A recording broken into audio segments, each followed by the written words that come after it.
listening to the AFTERBUZZ TV network, now the largest new media platform on the web, and your #1 source for after-show entertainment. Johnson.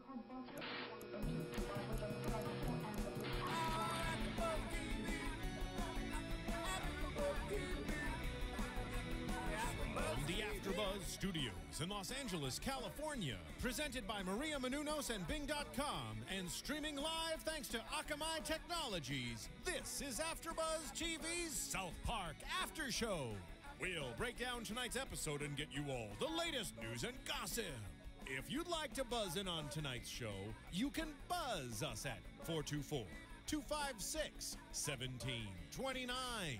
That's 424-256-1729. And now, another post-game wrap-up show for your favorite TV show. It's AFTERBUZZ TV's South Park After Show. I'm going down to South Park, gonna have myself a time. And welcome, everyone. Welcome to this week's fantastic episode of the AFTERBUZZ TV's South Park podcast.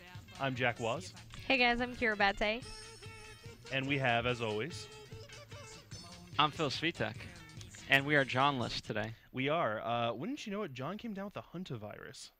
What's that? It's also known as the Korean hemorrhagic fever. John is literally pouring blood out of every orifice he has. Wow, sounds terrible. Yeah, if he dies, don't send cards.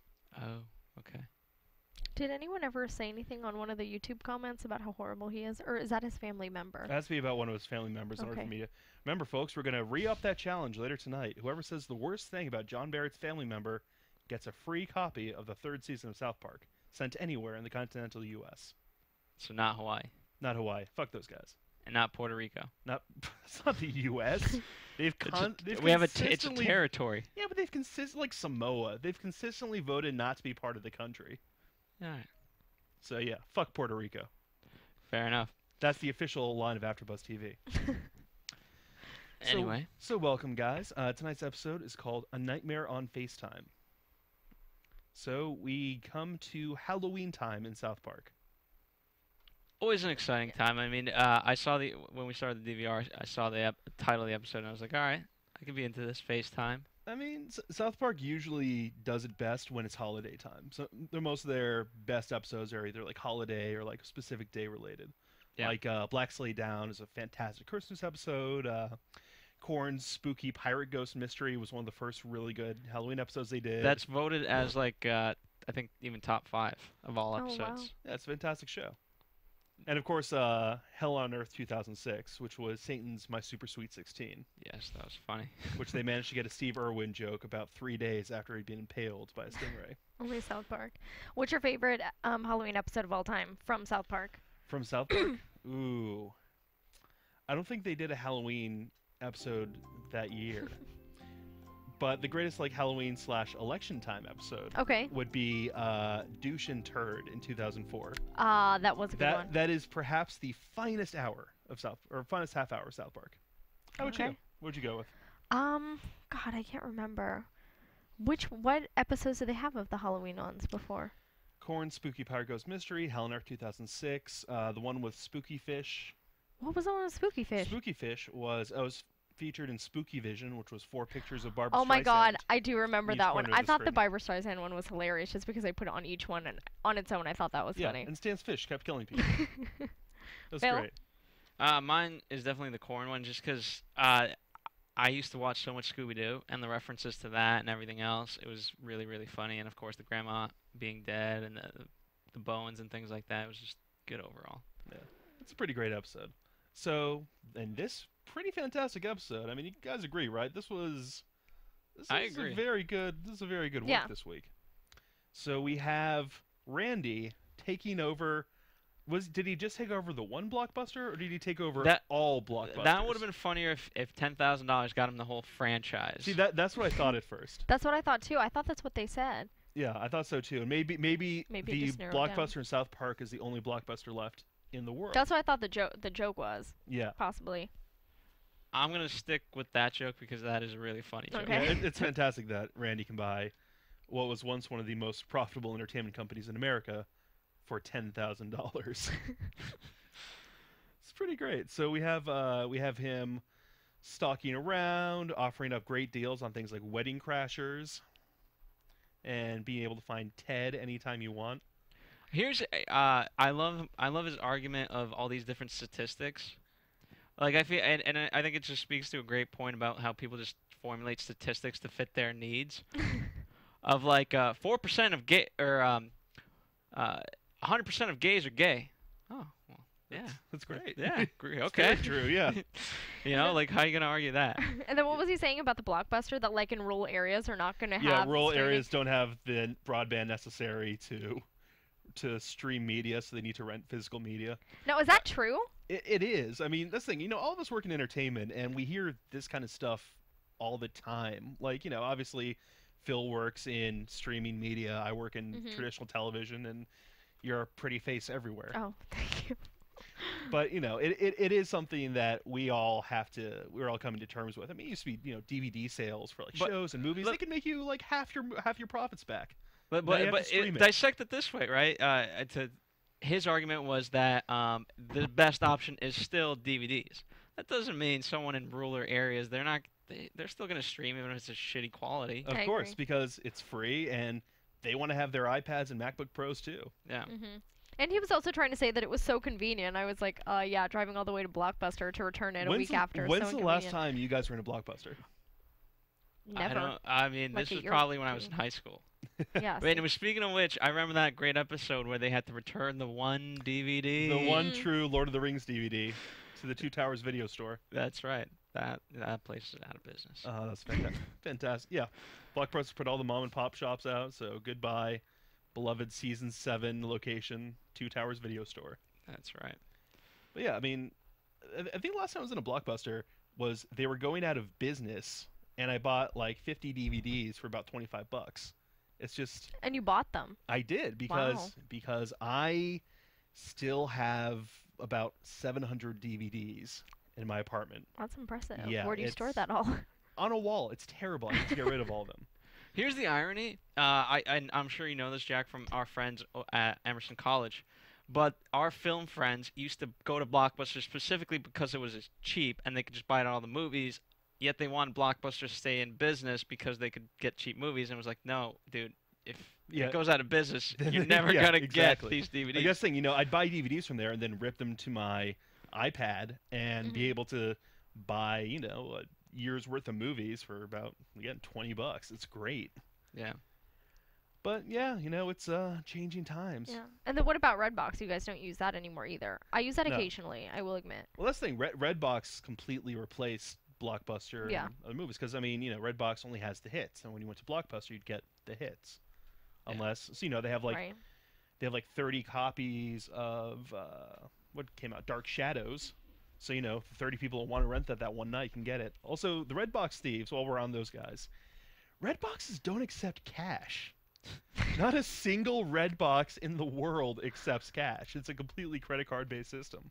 Which I did not know, so thank you for clarifying. So well, didn't they pull out money, the bandits, like $1 or something, or they pulled out nothing nothing? in there. Because there's no cash in any Redbox machine. Well, correct me if I'm wrong. Don't they actually don't Redboxes make a lot of money because if they're $1, most people actually do rent them? And I've heard this from people, and this is revealed to you the questions I ask of people. But truckers, a lot of times they buy Redbox stuff, and actually instead of the DVD, you can get a thumb drive to put in your computer rather than the actual DVD. Oh. And truckers buy porn, so Redbox sales are mostly from porn. There you go. I never see that on the thing. Porn. Thank you. Where do you see that when you click? Maybe this is at gas stations. This is at, you have to go to like rural gas stations. Yeah, rural gas stations where truckers hang out. Also, where a lot of their money comes from is, you know, so you put your credit card in, you rent the movie for however long. If you don't return it after 5 days, and they charge you $20 and you keep the movie.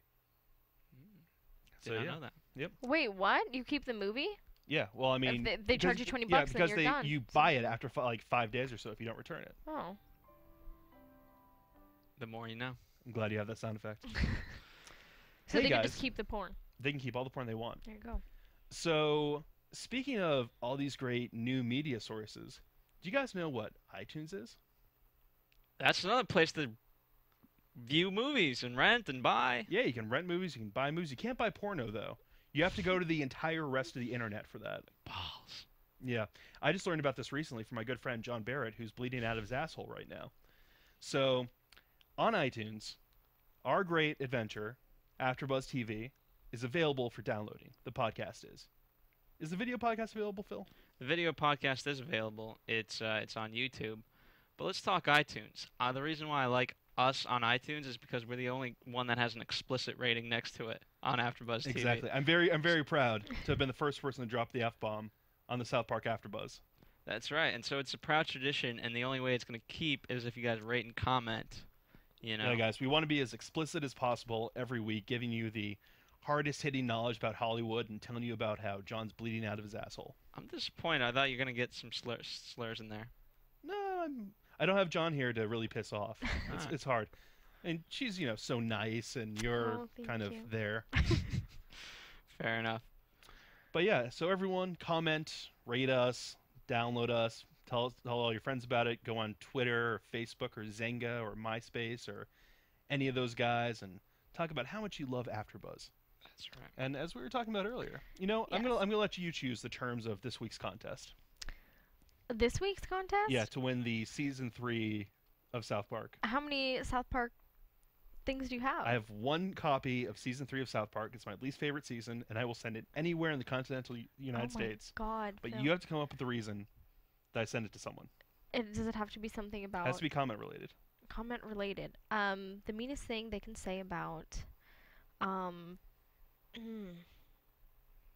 Phil, you want to help her out? Phil? All right. Does it have to be something about John bleeding out his asshole? It could be. Whoever can get the words "John is bleeding out of his asshole" in the comments. Okay. On iTunes. Oh, simple enough. Yeah, there you go. That's it. John first is person to type asshole? "John is bleeding out of his asshole." Wow. On our iTunes page. It's all gonna be John. Like I am bleeding out of my asshole. Anyway, that's a good contest. It is a good contest. Okay. So back to the show. We had a fantastic parody tonight. Yes. Which is not at all similar to the title of the episode. Yeah, I was. Certainly Kyra was confused by it. I was confused. Thank you. I knew A Nightmare on Elm Street was the play for the title. I don't quite get the reference 100%, but hey. It's because they had to work in FaceTime somehow, and A Nightmare on FaceTime has the same syllables as Elm Street. But it was so about The Shining. That's why I didn't get it. Yeah. So here's a question. Who did this better, Simpsons or South Park? I was just going to ask that. I'm sorry, Simpsons, but I'm a die-hard Simpsons fan. I'd have to agree with you. Simpsons for the win. Oh, my God. Okay. Phil, peer pressure. I was actually not allowed to watch The Simpsons, so I never got into it. Really? I know. What is wrong with you? What is wrong with you? What is wrong with my parents? Yeah, crazy Slovaks. No, Phil. Jesus. You watch cartoon from old country. Eat your goulash. That's right. So I was not allowed to watch Simpsons, and then I never got into it, just because at that point it was just like beyond me. Oh my God! How did you get into South Park then? Didn't South Park come on when you were like 9 or 10? Yeah, but it was early enough for me to start, and so I would again, if Blockbuster's outdated, this is certainly outdated, but I had a cheap old TV with the antenna, and you had to wiggle it just right to get, you had like 4 channels, and I forgot how I even got Comedy Central as one of them. How did you? I don't know. That doesn't seem possible, because it doesn't broadcast terrestrially. And maybe it was like reruns on I remember because USA was one of them, because I used to watch wrestling. Nice. And so there I'd be quiet under a blanket watching South Park. Probably reruns. Oh my God, that's so cute. Yeah, taking me back. Actually, I remember the first time I heard about South Park. My dad worked in the cable business. He came back from a cable convention with a little plush Cartman and gave it to me. I was like, hey, there's this great new cartoon you got to watch. They kill this kid every week. See, why can't your parents be like that? I thought, well, that sounds awful. Then I watched it, and now I'm doing this podcast. There you go. 16 seasons later. Wow. Yeah, but this was a pretty great Shining parody. Randy, as always, just going in for the kill and being one of the best players on South Park. And doing something crazy. I love how when he was watching Ted, it just made him go insane. Exactly. I love that. It's just another very subtle Seth MacFarlane dig. Maybe it's the fact that Ted made over $500 million worldwide. $500 million? Yep. It's the highest grossing R-rated comedy of all time. because too many people like Family Guy. Now, I know you said it was alright. Did you watch that episode where they actually knocked on The Simpsons? Somebody told me about it. Which one? They've done it like 1,000 times. Have they? Somebody told me the most recent one is Peter said something like about how he ruined television, and then Homer's like, "Oh my God, I ruined television," and then Peter's like, "Oh, we did it first. We beat you on that one," or something like. Because it's always like The Simpsons did it first, and how they copy. What else have they done? They had one where Peter had sex with Marge Simpson and then murdered her and Homer and all the kids. Oh, he is terrible. And when was that? Oh, it was like 4 years ago. Oh my gosh! But let me ask you, have they? Now, are you a Family Guy fan? Not really. Oh, I like you. I don't like Family Guy. Mm-hmm. I mean, it was really good, and then it came back, and it was all right for a while, and then it just Oh well, how was what was I gonna say? So they said The Simpsons did it. Oh shit! Now I should probably talk about South Park. Well, no, I was gonna say that's where I was going. How did they have they ever knocked on South Park though? Oh yeah, all the time on the they Family do. Guy? Yeah. What else have they done on South? I thought they were just touching The Simpsons. No, they made a bunch of South Park. They made a bunch of South Park references, but South Park did put a comedy hit out on their heads in 2005. Okay, I'll have to look into that. Yeah, with the Cartoon Wars. Yeah, Cartoon Wars episodes. Okay. If I have to, I will watch that. But yeah. Okay. But this episode, so yeah, great Shining parody. Just Shelly lighting the store on fire, and I'm glad they got some of their money back. Sharon freaking out, and Stan just being Stan. What I liked about Randy is that I think as much as he wanted people to be in the store, I think he was. It almost said like I'm freaked out that this is changing and I'm not being a part of it. Because Randy, to me, what I love about him, he's the ultimate civilian. Yeah. And he's beyond the times now. He's not watching movies on his iPad.